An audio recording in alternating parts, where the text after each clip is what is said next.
Bismillahirrahmanirrahim. Assalamualaikum warahmatullahi wabarakatuh. Sahabatku, ada sebuah hadis yang ingin saya sampaikan.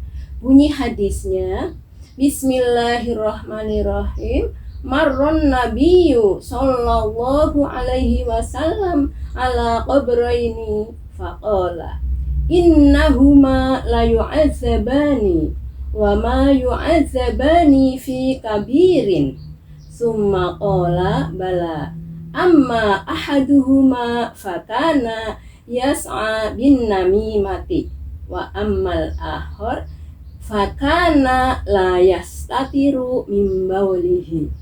Artinya, Nabi Shallallahu Alaihi Wasallam melewati 2 buah kuburan. Kemudian beliau bersabda, sesungguhnya 2 kuburan ini benar-benar sedang disiksa. Mereka disiksa bukan karena masalah yang besar.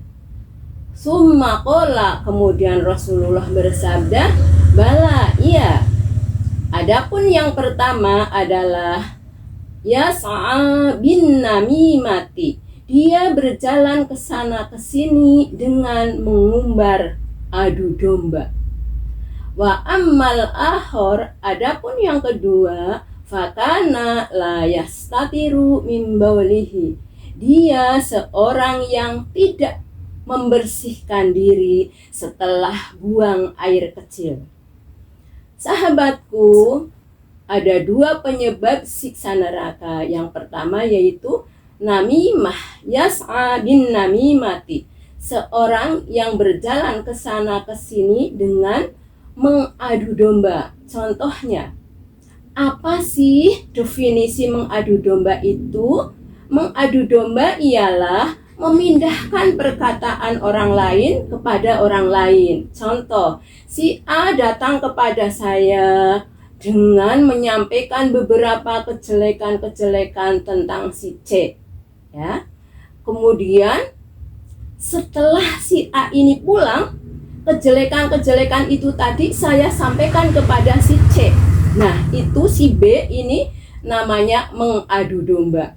Ya, paham ya? Itu namanya mengadu domba, yaitu memindahkan perkataan orang lain kepada orang lain. Padahal di dalam surat Al-Qalam ayat 10 dan 11 disebutkan, A'udzubillahi minasyaitonirrajim. Wala tuti kulla halafim mahin hammazim masya'im binamim.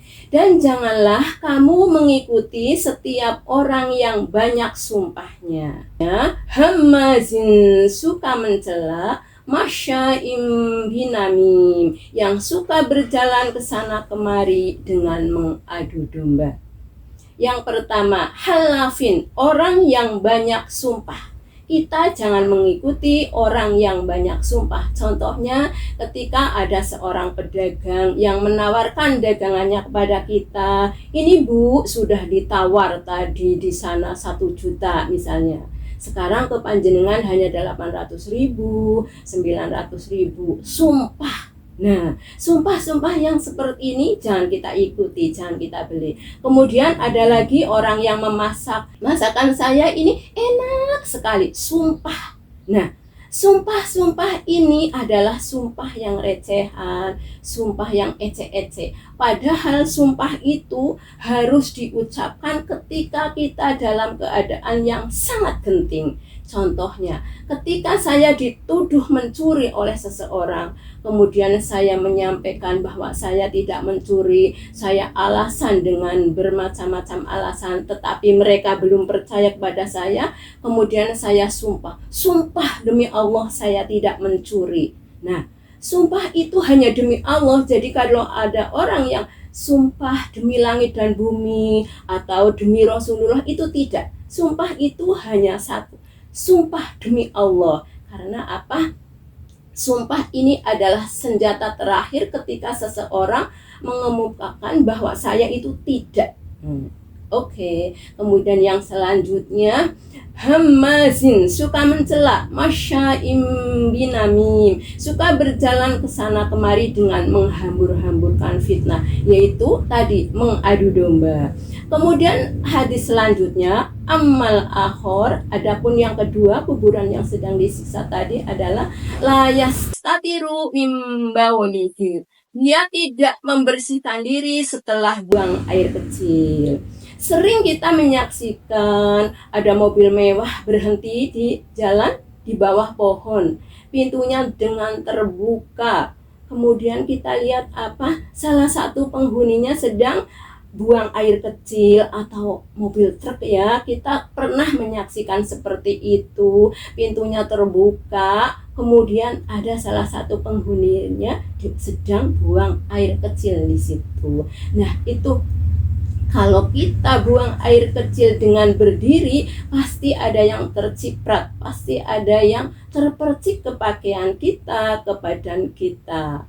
Apakah mereka membersihkan diri? Wallahu a'lam. Kemudian bagi ibu-ibu yang punya anak kecil usia 3 tahun, 4 tahun, ketika mereka ingin pipis, hendaknya kita antarkan ke kamar mandi.